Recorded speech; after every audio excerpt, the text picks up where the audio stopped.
All right, good morning, Rabosai. Good morning, good morning. Let us begin. Begin by thanking all of our sponsors for this morning. Share to thank our Talmud Torah sponsors for the month of Sivan. The families who have dedicated all the Shimon Drushels this month. Stephen Terry Zinn, with gratitude to Hashem as they welcome their fifth grandchild, Gavriel Amichai Zinn, and the loving memory of Steve's mother, Doris Zinn, Devora Basra, Rabbi Yisrael Yol Zichron Livracha. Sheni Avram Kalman from Yerushalayim Yer HaKodesh. For dedicating all the Shimon Drushels this month, the creation of the yard site of Avram's father, Rafael Yechiel ben Avram. Our Daf Yomi sponsors for today, Matt and Diane Marks, in memory of the yard site of Diane's beloved mother, Patricia Zivi Zichron Livracha, and on behalf of the shir, we wish Rab Matt a very happy birthday. Mazel tov, mazel tov, mazel tov. And our Daf Yomi today is sponsored by Baruch Meir Dubin in honor of Yoni Frager's birthday and in honor of his upcoming Ufrof B'Sha'at Tova U'Mitzlachos Chasana wedding this Sunday B'Sha'at Tova U'Mitzlachos. Tremendous Yashakayach. Mazel tov, Yoni. Kadosh Baruch Hu should just bench you with Arichos Yomim B'Shanim and incredible mazel, bracha, and simcha. And Matt and Rishona Lebovitz on honor of the birth of their daughter, Baruch Hashem, who was born yesterday. Mazel tov to Lebovitz Mishpacha. I hope you saw the picture that I sent out on the chat yesterday. Mamish inspiring. First of all, imagine if we all entered into this world with the sounds of Torah reverberating in our little ears. How different life would be, and Baruch Hashem, such a beautiful display of dedication to Torah, dedication to HaKadosh Baruch Hu, and Meretz Hashem, this little girl should grow up to become a happy, healthy, well-adjusted Bas Yisrael, and Meretz Hashem, someone who gives nachas to her parents, the Ribono Shel Olam, Ameh ve'esim shanim tovos. Goes with that.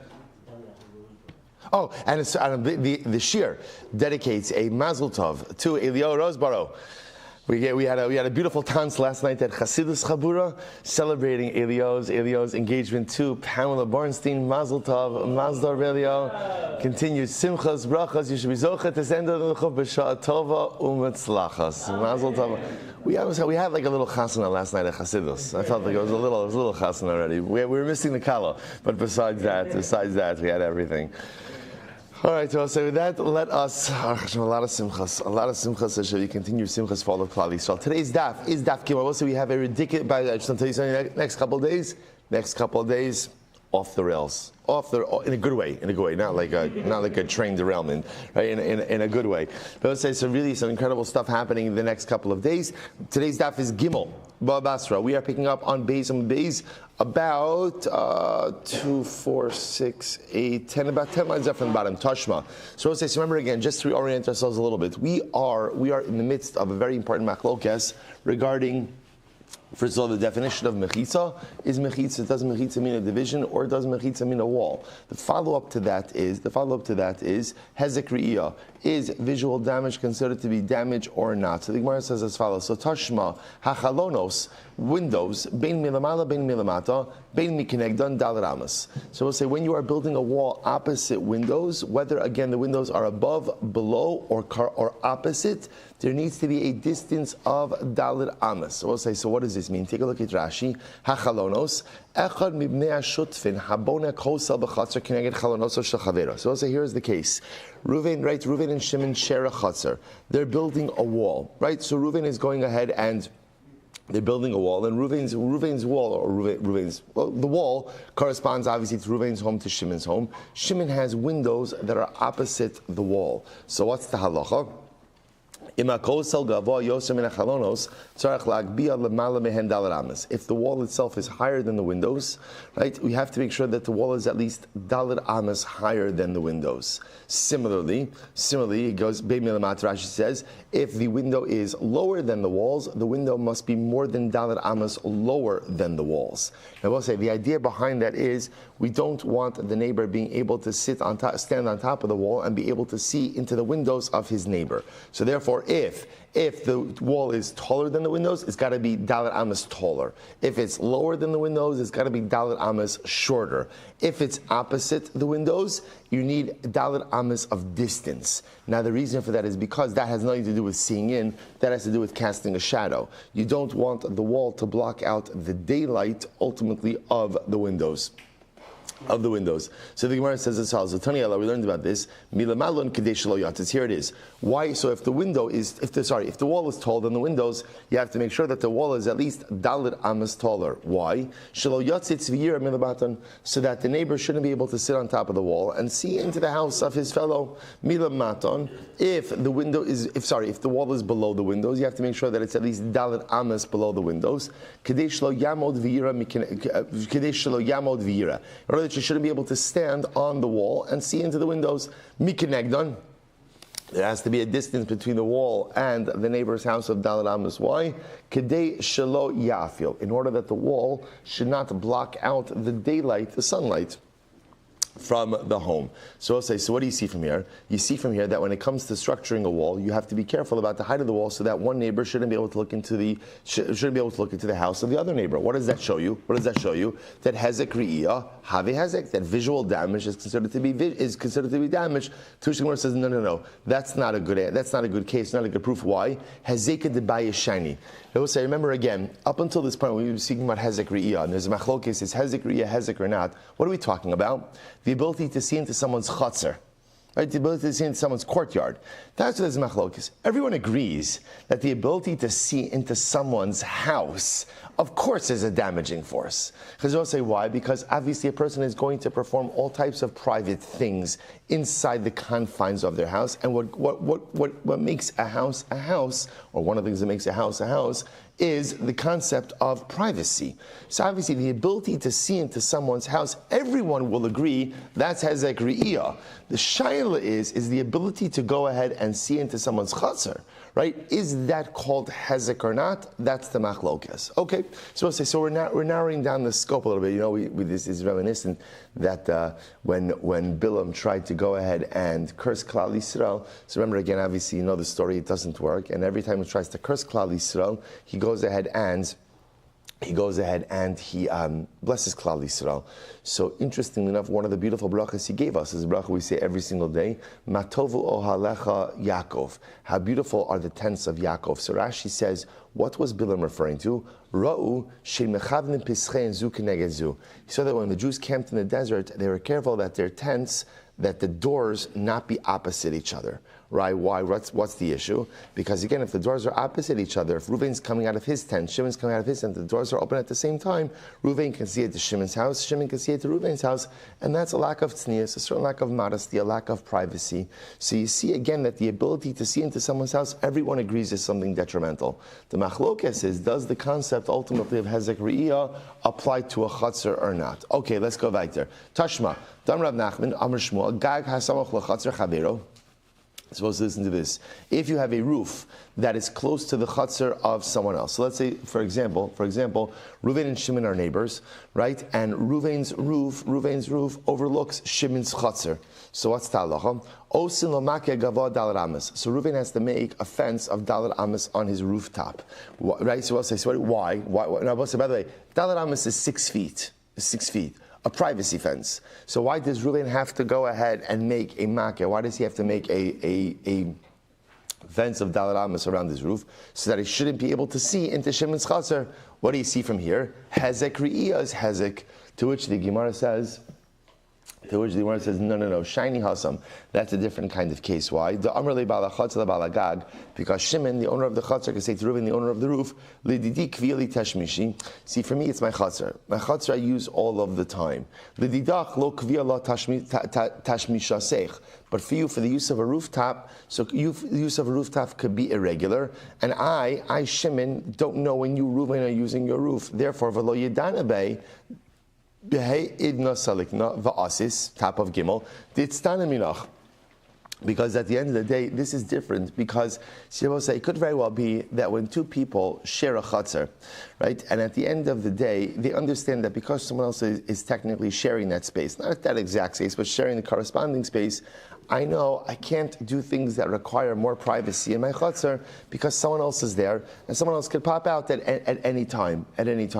That's different than the case, ultimately, again, of a roof and of a chutzner. Since, again, the chutzner is a regular use, the roof could be an episodic use. Therefore, Shimon, the owner of the owner of the chutzner, says to Reuven, the owner of the roof, I have no idea when you're out, when you're not out. So because of that, we make Reuven put up a wall so that he can't see into the chutzner of Shimon. Very interesting. Okay, but I will say, but lav dafka, it goes ahead and improves anything, because it could very well be that in a case of where both people live in a chutzner, they understand that both are going to be there consistently, and therefore, again, by definition, no one's going to go ahead and perform really anything all that private in the chutzner itself. All right, lishnachrina.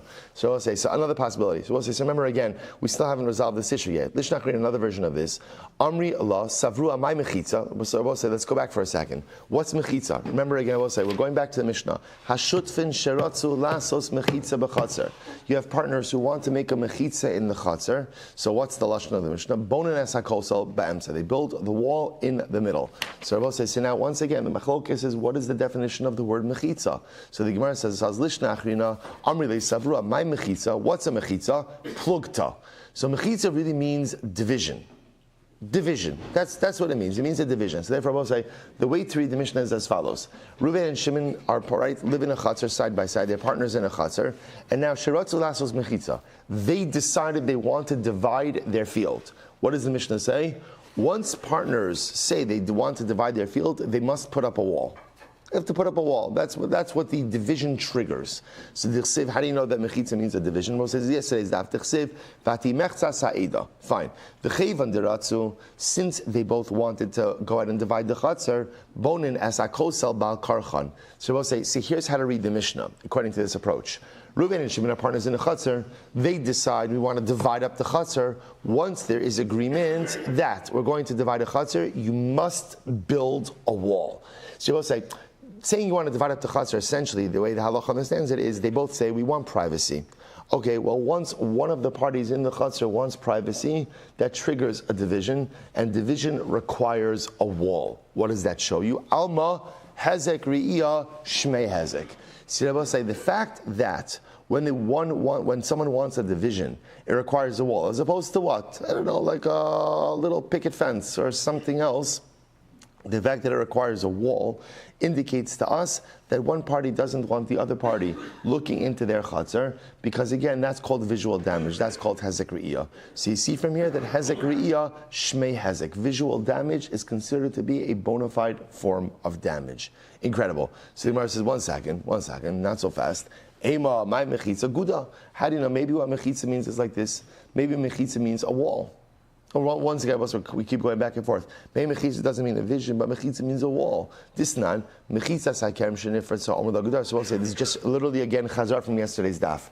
Remember again, Reuven and Shimon are neighbors. Reuven has vines, Shimon has wheat.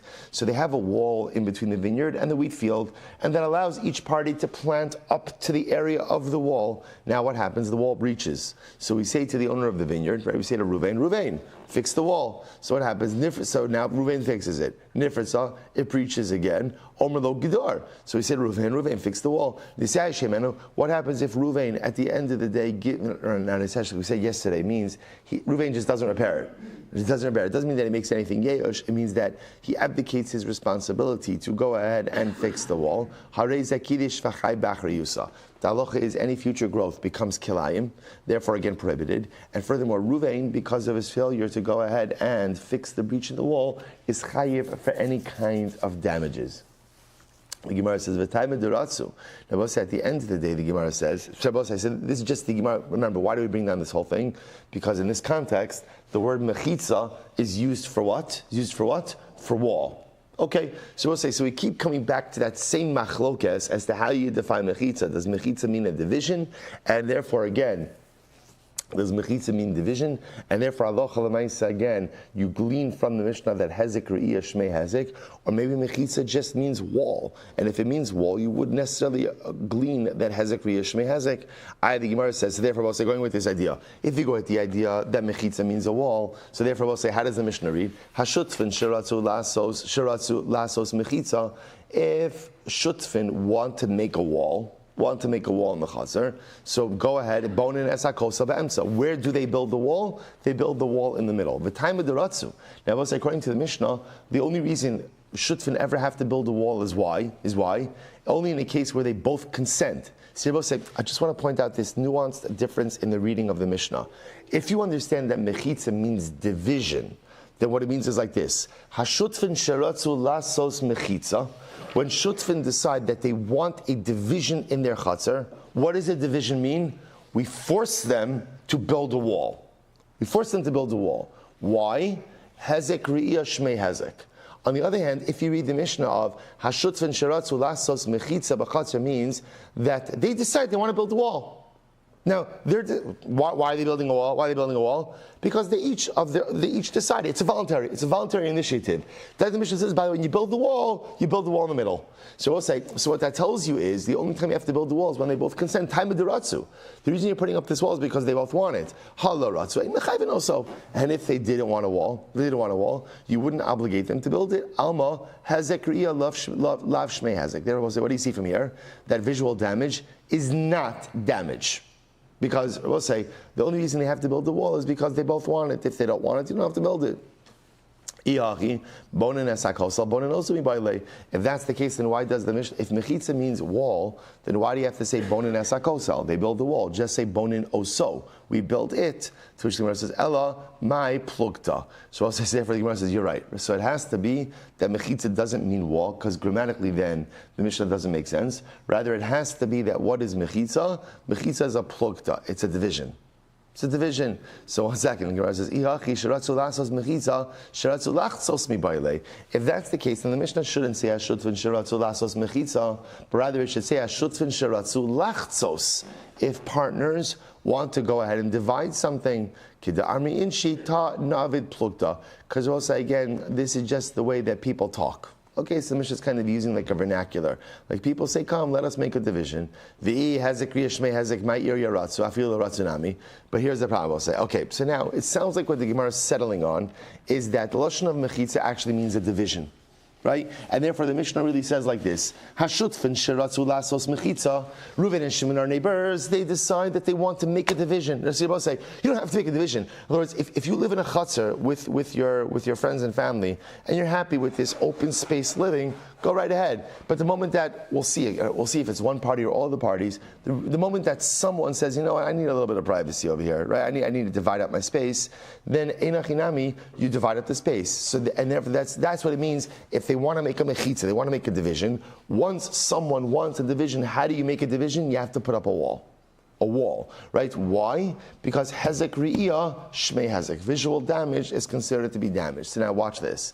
So the Gemara says, the hezek ri'iyah shmei hezek. So now I will say, based on what we're saying, is visual damage is damage. If that's true, my ear yaratzu, I feel lo ratzunami. So we'll say, who cares if they want it? In other words, this whole thing over here is being triggered because the parties want it.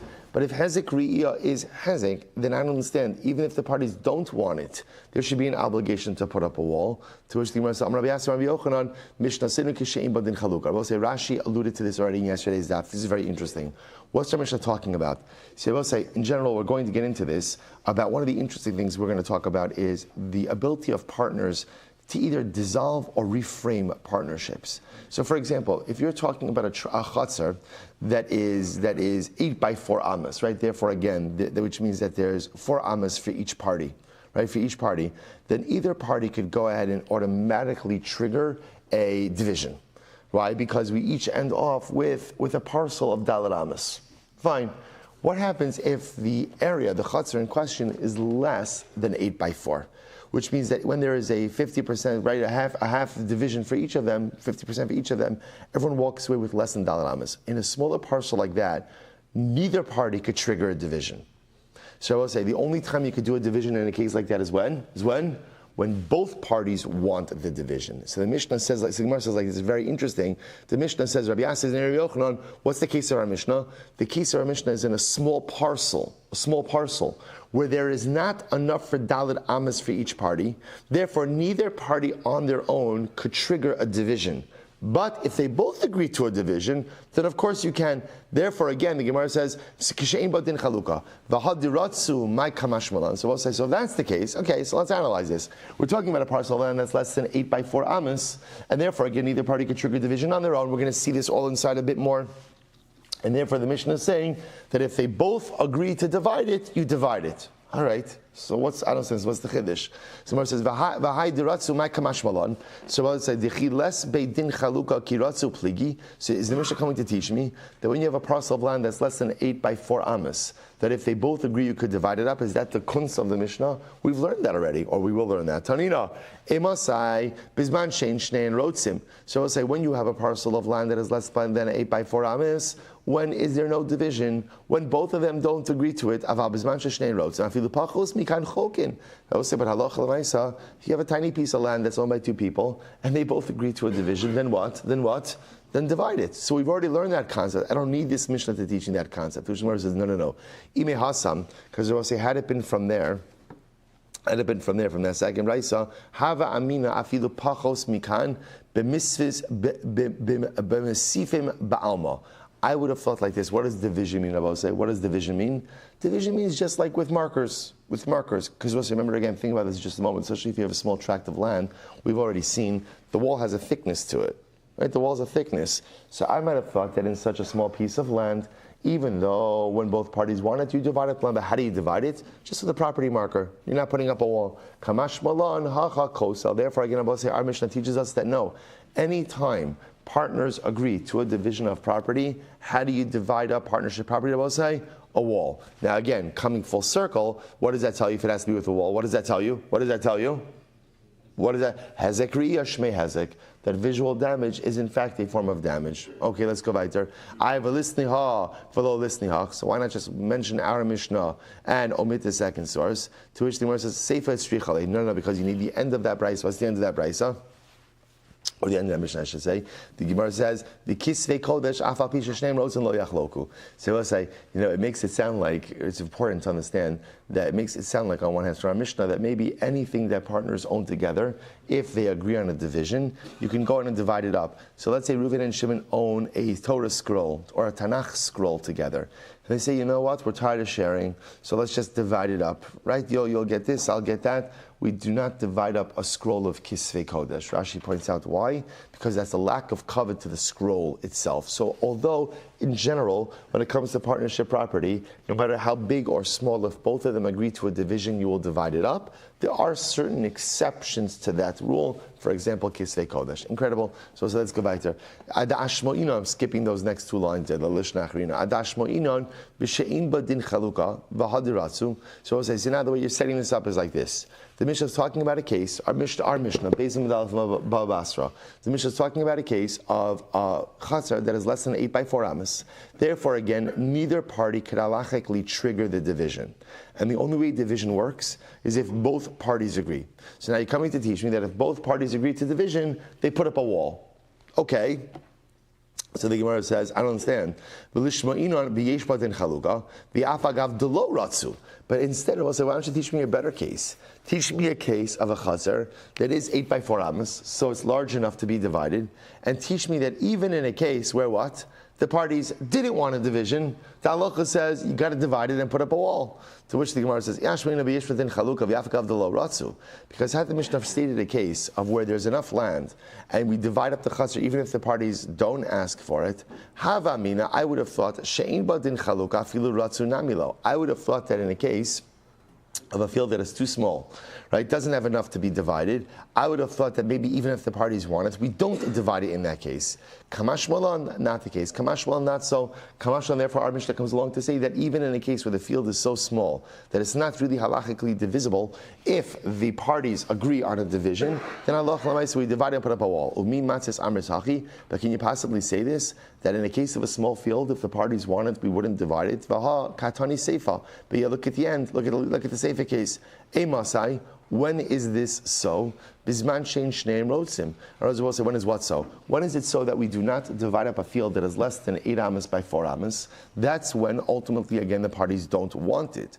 Aval bizman shneim rotzim. But Allah said at a time when the parties want the division, Yachloku, we divide it up.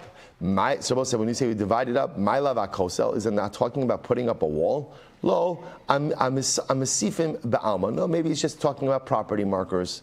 The Gemara says, if that's the case, listening havlo, listening ha. So then just state this case and dispense with the second case, to which the Gemara says, Seifa tzrichale, we need the Seifa, ubekisvei kodesh, afa pisheshneim rotzim lo yachloku. So we'll say, no, we need the Seifa. Why do we need the Seifa? Because remember, again, from the Reishi, you would have just thought that any time partners agree to a division, we just divide it up, no matter what the item is. Kamashlan, that there are certain things that we do not divide up. Okay, so we'll say, let's go weiter. So let's go back. So how are you setting up the Mishnah now? You're setting up the Mishnah as b'she'ein ba din chaluka.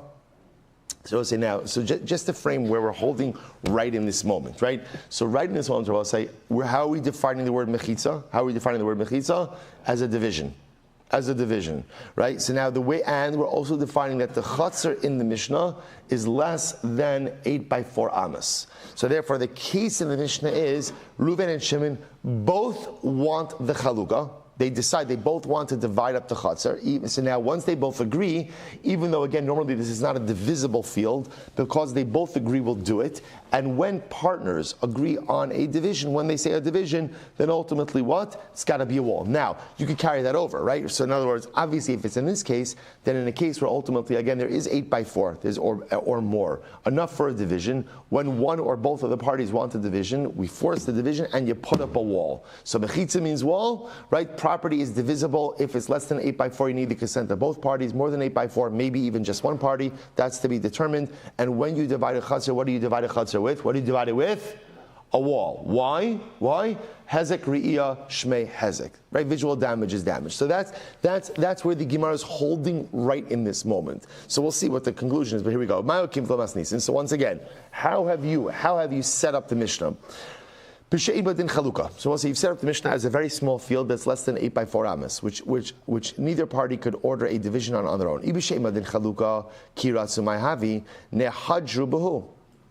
So both say, I don't understand. So let's analyze this, right? So Reuven and Shimon are neighbors. They are living in a chatzar that is less than 8x4 amas. So now what happens? The Mishnah says they agreed they want to divide it up. So the Gemara says, who cares if they agreed? Right? Because there's no din chaluka, either party could renege on that agreement at any moment. Right? In other words, so it's fine. Right? They're making l'chaim together, and they say, you know what? It's good. Right now we're good friends. This is a great time to divide our property because let's do it while we're still friends, right? Before anything happens. So great. Now the next day Reuven wakes up. He's like, well, 1 second. That means an expense for me. I don't want that. I don't want that. So why can't he just renege? To which they want to say, oh, they did a kinyan. They did a kinyan, right? So both say, so for example, a kinyan chalipin, right? They did a kinyan sudar, right? We've seen this before. A kinyan sudar, right? For example, so one party gives the other party an object of value, lifts it up, and by doing so acquires a right. So they did a kinyan chalipin. We'll say kinyan chalipin only works when you're acquiring something. In other words, the way kinyan chalipin or kinyan sudar works is you're lifting up A, and you're acquiring B, right? Or some variation of that. So lemaisa, again, I don't understand. So what are you acquiring in this case of kinyan chalipin?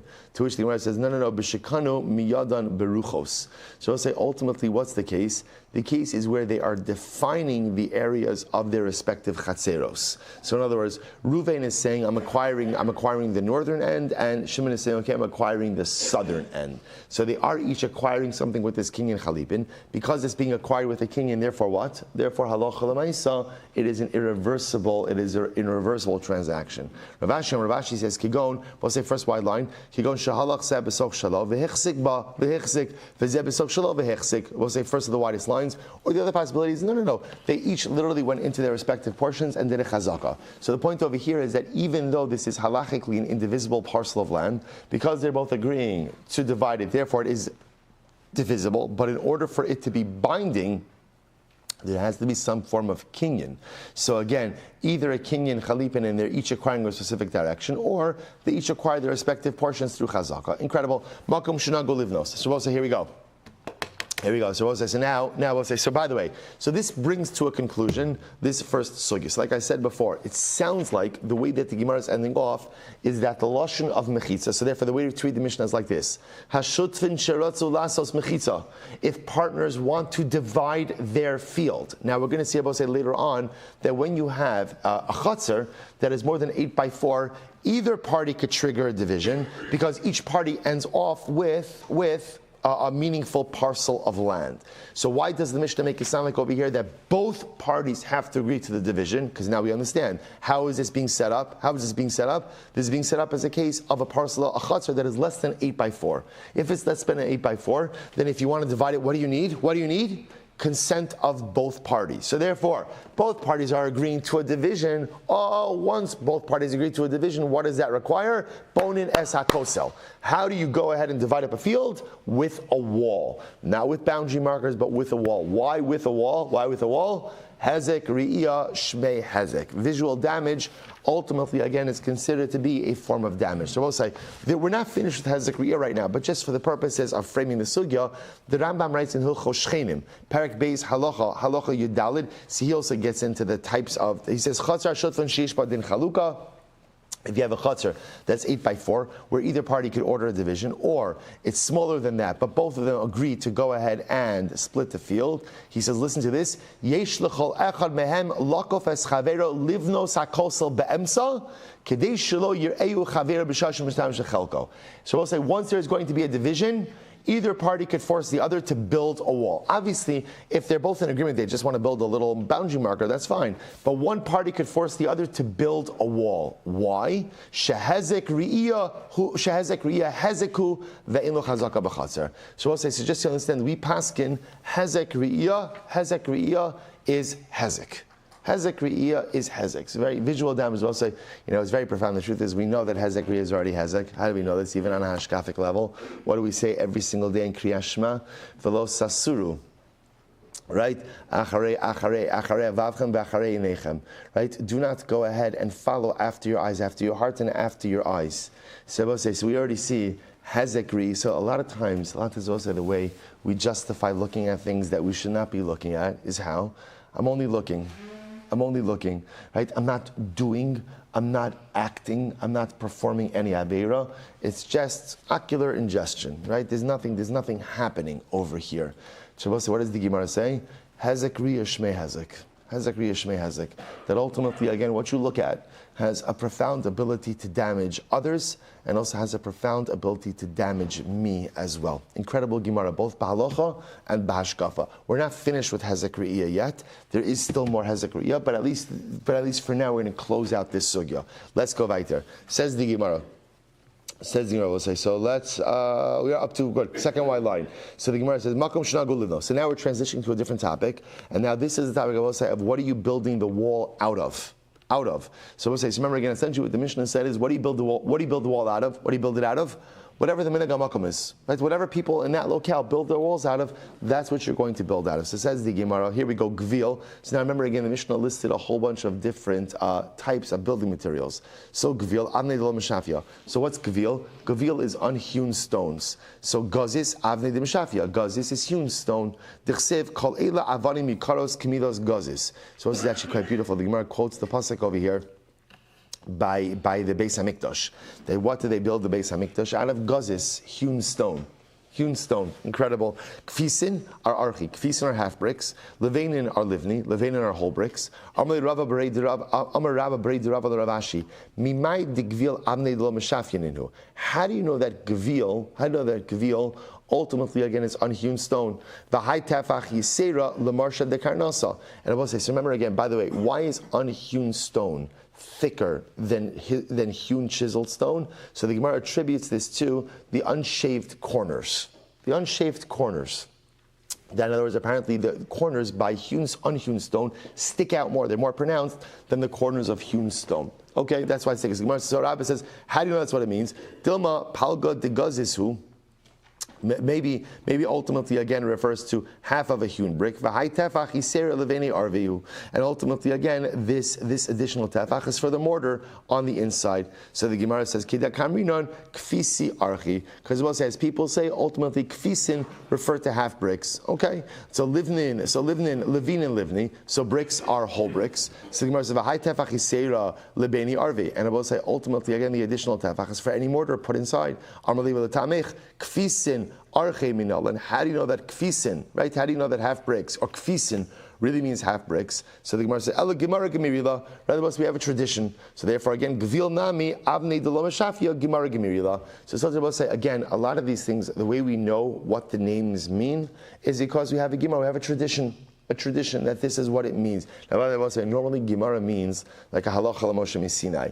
Here, it doesn't necessarily have to mean that. Here, it could just mean is we know that this is what people mean when they refer to these items. That gvil always means unhewn stone, and kfisin always refers to half bricks. Ikidar, so alternate version of this. Amr li Rav Adabre, Amr li Rav Acha Bered Rav Avia, Rav Ashi, Mimai Dai Kfisin Archeninu, how do you know that Kfisin are half bricks? The high tefach Yisera Lebene Arve, and the extra half a tefach is because of the mortar in between the half bricks. Dilma Mai Kfisin, what are Kfisin? Avnei Delo Meshafyon. Maybe Kfisin really means unhewn stones. The high tefach Yisera, the mortar their karnasa. And that additional tefach, that's because of the unhewn edges. Kidakamrinon gvil avni delo meshafyon. So we'll say, because as we said, no, because gvil is unhewn stones. Gozis avni de meshafyon. Gozis, on the other hand, that's hewn stone. V'hai tefach yiseira lemorsha de karnasa. And that additional tefach, that's for the protruding corners. Amar le'ila tamech. Gvil avni delo meshafyon minel. And how do you know that gvil means unhewn stones? So the Gemara says, Ella Gemara, v'hai tefach yiseira, lemorshasa de karnasa. Did I just skip? And how do you know that gvil means unhewn stones? Let's we have a tradition. The Gemara says, Hachanami, so too by kfisin Gemara Gemiri. I have a tradition that kfisin means half bricks. Okay, so essentially now, just going through all of our definitions. So again, just so we understand our definitions, gvil, ultimately it means unhewn stone, gazis means hewn stone, kfisin is half bricks, levanin are whole bricks. Good, that's the totality. Amar Abaye. So Abaye says like this. We'll say 5 lines up from the bottom. Amar Abaye, Shmamina, what do you see from here? Kol bene orve tefach. So we'll say, so first of all, what you see from here is something very interesting. That I will say that apparently the area so whenever you have items that have to be kind of cemented together, like half bricks, the area in between would be a tefach. You would put a tefach of mortar, essentially there in the middle. So the Gemara says as follows. The Gemara says, Hani mili, betina. That's only if you're using mud. Now, we'll say mud, or a mud-like mortar, which was thick and adhesive. So it's but if you're using some type of mortar, Rashi says that was made out of like pebbles and dirt, which apparently wasn't as strong, wasn't as adhesive, you'd have to leave even more space because you would need more mortar. Others say, Hani mili berichsa. When do you need a tefach? That's ultimately, again, when you're using this more inferior type of mortar. Avabatina lo bai kulehai. But if you're using the mud mortar, which is a thicker, better quality mortar, then you could even use less than a tefach as the adhesive to bring everything together. Lememra. So we'll say, so now, okay, so fine, now we've gotten our definitions. We'll say, now we come to an incredible Gemara. Lememra. Debegazis techol dalet amas gova. Ihava fusya chamisha kai. Lo. So we'll say lo kai. So we'll say, so let's take a step back for just a second. There's a piece of information that the Gemara kind of alluded to in yesterday's daf, and we're going to spend a little bit of time. The minimum dimension of a wall, when you're talking about a building a wall in a chaser, right? What we'll call a hezek re'iyah wall, a division wall. The minimum height of that wall is 4 amas. 4 amas. We saw that even in yesterday's daf also, where you have, right, remember again, Reuven and Shimon had a wall fell down, you have to rebuild it. We only make them build up to the area, the height of dalet amas, even if it was taller beforehand. So now we see something very interesting, which is that halacha l'maisa, if you have a wall height of dalet amas, which is the minimum height, essentially what you need over here, you could have in the case of gazis, hewn stone. Ultimately, again, you need a wall of 5 tfachim thickness in order to maintain 4 amas of height, right? Because the Mishnah said over here that halacha l'maisa, if you're building the wall out of hewn stone, right, each one gives 2.5 tfachim. So therefore, again, you have a wall thickness of 5 tfachim to support a wall height of 4 amas. So, right, we weren't thinking about it necessarily.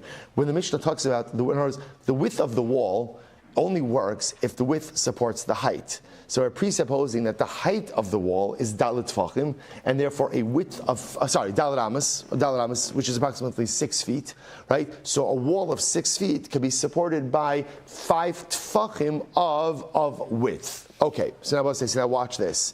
This is really fascinating. So the Gemara says, the Memra, let's read it inside the Memra. The Begazis, when it comes to hewn stone, the Chol Dalet Amas Gova, every 4 amas of height. So the Gemara says, chamisha, if it has a width of 5 tfachim, koi, it'll stand. Ilo lo koi. But if you have less than a width of 5 tfachim, then the wall will not stand. So I'll say, now watch this. I vaha amatraxin. What about the amatraxin? Now we'll say, what is the amatraxin?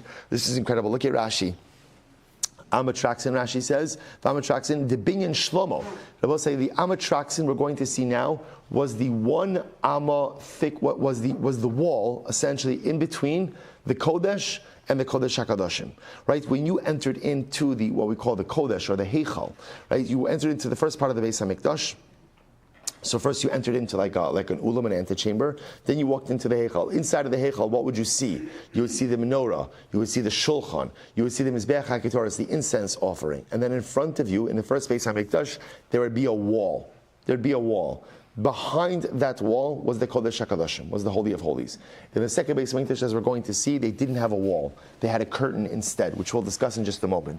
So we'll say, so now watch this. Now look at Rashi. Vamatraxin, the binyan shlomo the gazis. Now remember again, I will say the Beis HaMikdash was built out of hewn stone. Dichsiv avnei gazis, v'havi shloshim ama komasa, ve'ein ovyav, ela ama lahavdil ben heichal l'kodesh l'kodshei HaKadoshim. So we'll say, now watch this. The wall, the thickness of the wall, ultimately again was an amma, right? In the Beis HaMikdash, okay? The height of the wall was 30 amos.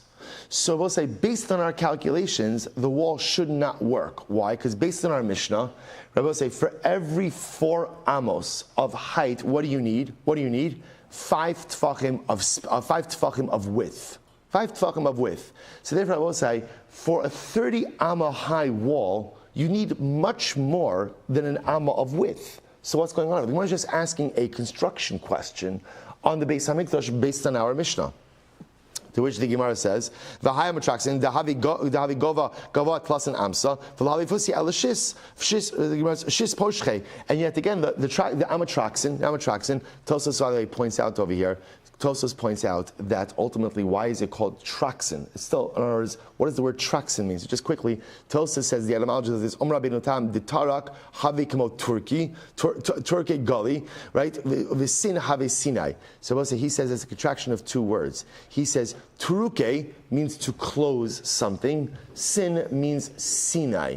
So essentially, amatraxin means it is the barrier, that which closes between Klal Yisrael and that which was given at Har Sinai. Because remember again, the Aron, bless you, the Aron was kept in the Kodesh HaKadoshim, the Holy of Holies, and inside of the Aron were both the smashed luchos and the whole luchos. So amatraxin means the wall that was an amma thick, traxin, tarak, Sinai, that closed off in front of that which was given in front of Har Sinai. Quite beautiful. So the Gemara says, here's the problem. The wall was 30 amas high, but yet only 1 amma, or 6 tfachim thick.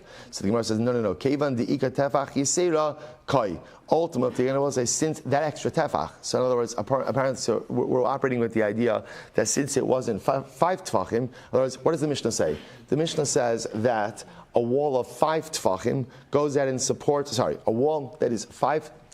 Again, a wall made of hewn stone that is 5 tfachim wide supports daled amas of height. So the Gemara is highlighting is maybe it's not incremental. In other words, the Beis HaMikdash you have 6 tfachim of width. That extra tefach makes all the difference, right? So that extra tefach allows you to go from what? From daled amas to 30 amas. To which the Gemara says, okay, or Mikdash Sheni my time of it amatraxin. So I will say, so I don't understand. So if that's the case, which is interesting, that one additional amma of width would make such a big difference in terms of height. So the Gemara says, by the way, in the second Beis HaMikdash, why did they not have the amatraxin?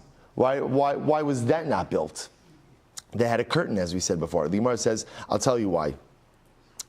I'll tell you, ki kai bitlasin kai tfei lo kai. Because what we're going to see, by the way, the second Beis Hamikdash was much taller. The ceiling height was much greater than the first Beis Hamikdash, and as such, up to 30 amas could work.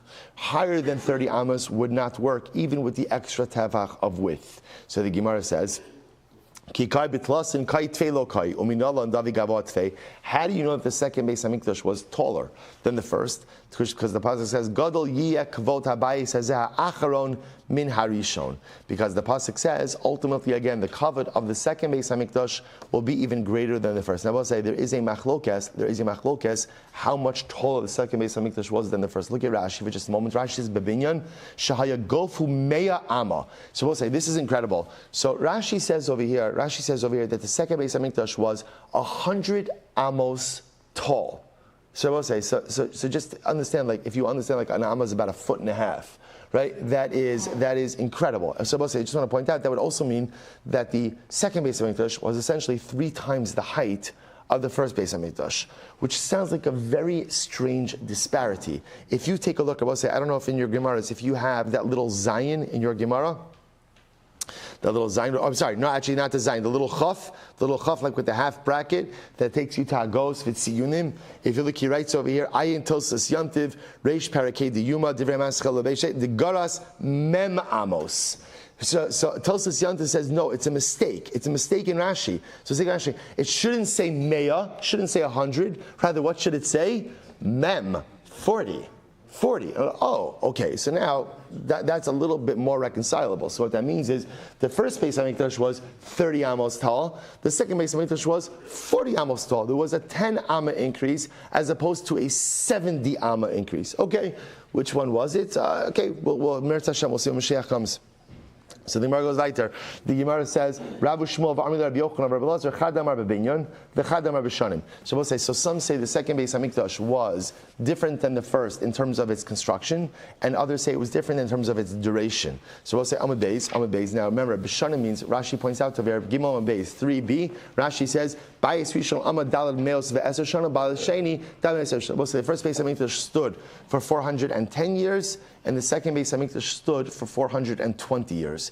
So the second Beis Hamikdash differed from the first in 2 major ways. Number one, the first Beis Hamikdash was only 30 amos high. Second Beis Hamikdash was either 40 or 100, depending on the girsa. First Beis Hamikdash stood for 410 years. Second Beis Hamikdash stood for 420 years. So Gemara says, V'isa laha, v'isa la. By the way, they're both right. In other words, the second Beis Hamikdash was different in terms of height and duration. So the Gemara says, okay, so we'll say back to Beis Hamikdash. So now remember, it sounds like what the Gemara is saying is like this. The reason they could not build the Am Shach, so that's why in the second Beis Hamikdash, there was not a wall that divided between the Kodesh and the Kodesh HaKadoshim. What was there? There was a curtain. So the Gemara says, why wasn't there a wall? Because the height wouldn't have worked, right? The difference is, we'll say, see, you couldn't have made the wall, you could not, this is interesting, you could not make the wall wider. Why couldn't you make the wall wider? Because then you throw off the dimensions of the Kodesh and the Kodesh HaKadoshim. So it's interesting. In the second Beis Hamikdash, it would appear that the floor plan remained basically the same. But you could change the height because the height doesn't change the orientation of anything. But the problem just is with a wall that high, the width of 6 tfachim of 1 amma can't support it. So therefore they had to do away with the wall and essentially put a curtain. I will say, by the way, we're going to see, we saw this, remember again in Yuma. That's why I will say, by the way, remember again, what was the curtain in the second Beis Hamikdash? What was the curtain? It was a double curtain.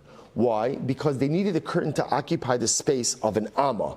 That's why the coin went in, right? He zigzagged, because that amma was dedicated space to a barrier wall or to a division wall. If you just had one curtain, the shaila would be, does that extra space go to the Kodesh or the Kodesh HaKadoshim? That's why the curtain itself was the double curtain that spanned an amma. Incredible, everything comes together. So I don't understand. So in the second Beis Hamikdash, why don't you do like this? Make 30 ammas of wall, make a 30 amma high wall, and make the rest of the height of the wall between the top of the wall and the ceiling, make that curtain. So still make the wall, because we know that 6 tfachim of width, 1 amma of width, could support 30 ammas of height. So just go up 30 ammas, and the last, let's go with 40 ammas, second Beis Hamikdash. Let's go with the last 10 ammas as curtain. curtain between the ceiling and the wall. To which the Gemara says, no. Ki kai tlasan amasa, gnami agav tikra umaziva havakai. Below tikra umaziva lo havakai. So it's very simple.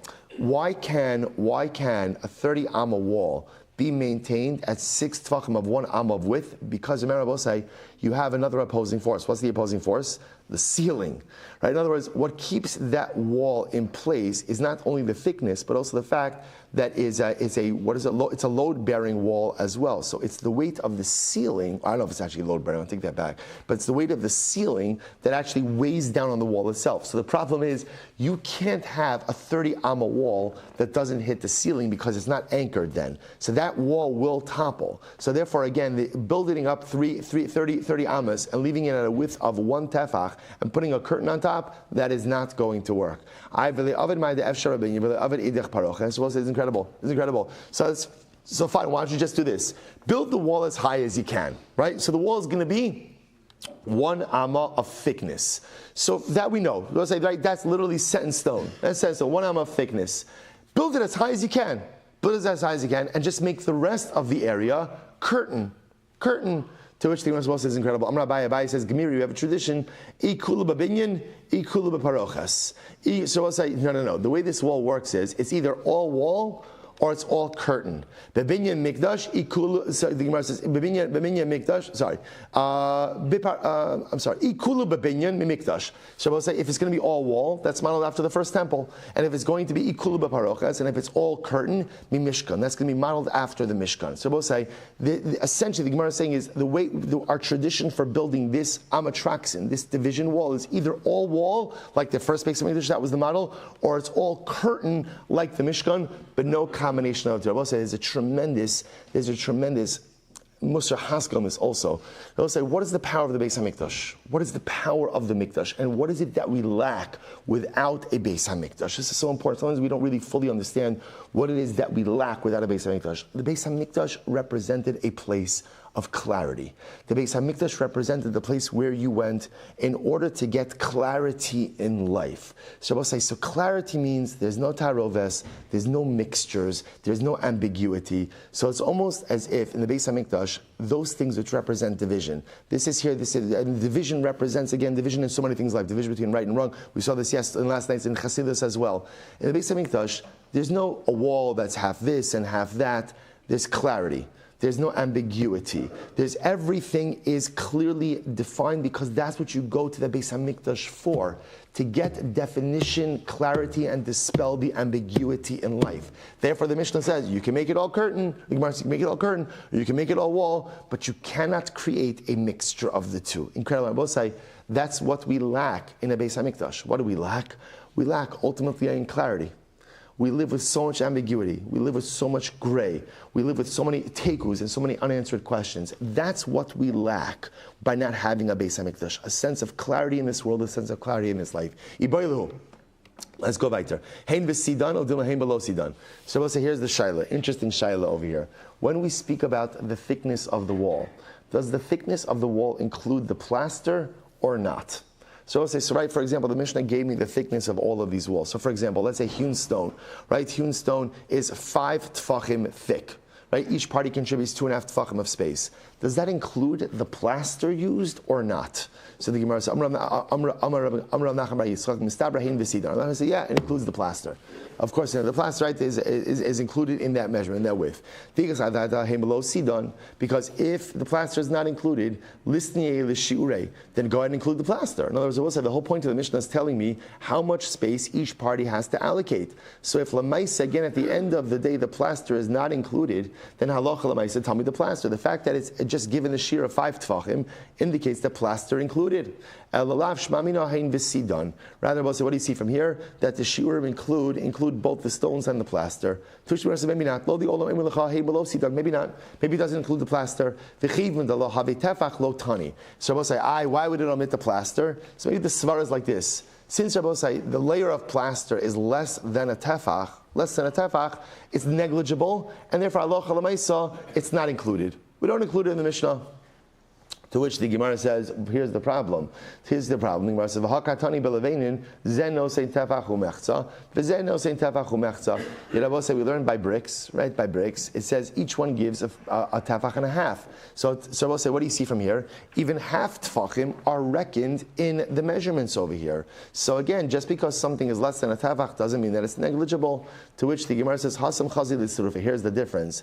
The difference is a half a tefach from this side, a half a tefach from that side, combined to form a complete tefach. All right, so I'll say, no, we'll have to let's just finish up. Tashma, hakorish amru rachba kedei lekabel ariach v'ariach chatzi levana. So I'll say, this is by an eruv, right? By an eruv chatzeros. An eruv chatzeros, the korah, right, the beam has to be thick enough in order to be able to hold a half a brick. V'ariach chatzi levana shel gimel tefachim, and ariach is a half a brick of gimel tefachim. So hasam berevavta. So we'll say that's talking about a large brick. Take nami diktani shel shosha tefachim mechlal di kazutra shmamina. So we'll say therefore again it says of 3 tefachim, which indicates to us that there's even a smaller one. Therefore shmamina. So we'll say therefore what halach l'maisa. What do we come out with? We did last piece quickly. What do you come out with? The measurements include the mortar in the width. So we'll say when we speak about the measurements of the wall, that's the building material and any associated necessary mortar. We'll stop over here for today. Shkoyach and Mazel Tov on beginning Basra. Absolutely incredible. I will say tomorrow's daf, forget about it. Right, Mamish, it is absolutely incredible. Beis Hamikdash, Gemara, Herod, all kinds of incredible stuff happening tomorrow. We're going to give ourselves, I think, a little bit more time. Rest Hashem in the afternoon. Shkoyach, everyone. A good night of Shabbos.